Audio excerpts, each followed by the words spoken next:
एक समय की बात है। एक छोटे से गांव में रमेश नाम का एक गरीब किसान रहता था। रमेश बहुत मेहनती और ईमानदार था, लेकिन उसकी मेहनत के बावजूद उसे कभी उतनी फसल नहीं मिलती थी कि वह अपने परिवार का अच्छे से पालन पोषण कर सके। अक्सर वह अपने जीवन की कठिनाइयों से परेशान हो जाता, लेकिन हार मानने के बजाय वह हमेशा कुछ नया करने की कोशिश करता। एक दिन रमेश जंगल में लकड़ियां काटने गया।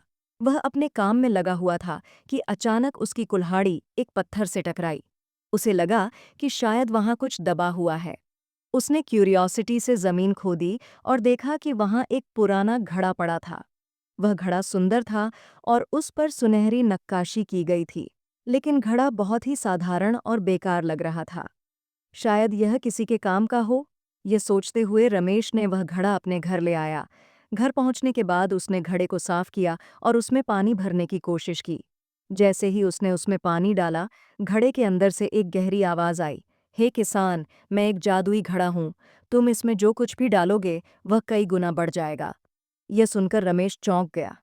उसे पहले तो यकीन नहीं हुआ, लेकिन उसने सोचा, चलो कोशिश करके देखते हैं।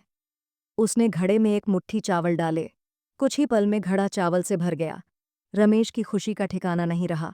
उसने फिर इसमें गेहूं डाला और गेहूं भी बढ़कर कई गुना हो गया।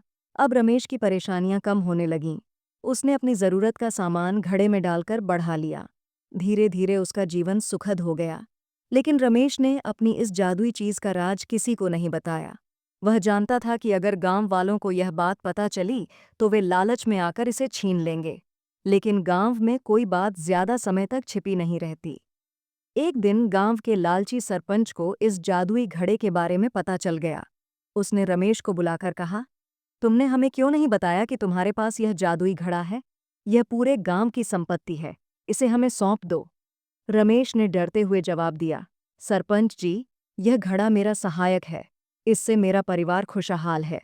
मैं इसे किसी को नहीं दे सकता। सरपंच ने रमेश की बात अनसुनी कर दी और रात में अपने आदमियों को भेजकर घड़ा चुरा लिया। अगले दिन सरपंच ने घड़े में सोने के सिक्के डालने की कोशिश की। सिक्के घड़े में डालते ही वे बढ़ गए। सरपंच खुशी से उछल पड़ा और उसने लालच में घड़े में और चीजें डालनी शुरू कर दीं। लेकिन जैसे ही उसने एक बार में ज्यादा सामान डालने की कोशिश की, घड़ा गुस्से में आ गया। उसने गहरी आवाज में कहा, लालच बुरी चीज है। मैं सिर्फ मेहनती और ईमानदार लोगों की मदद करता हूँ। यह कहकर घड़ा जोर की आवाज के साथ गायब हो गया। सरपंच दंग रह गया। उसने घड़ा खो दिया और गांव वालों के सामने उसकी लालच की पोल खुल गई। जब रमेश को यह पता चला तो वह दुखी तो हुआ, लेकिन उसने सोचा कि मेहनत और ईमानदारी ही सबसे बड़ा जादू है। उसने अपने खेतों में फिर से काम करना शुरू किया और धीरे धीरे अपनी मेहनत से खुशहाल जीवन जीने लगा। कहानी से शिक्षा: लालच इंसान को बर्बाद कर देता है। मेहनत, ईमानदारी और संतोष ही सच्ची खुशी का आधार है।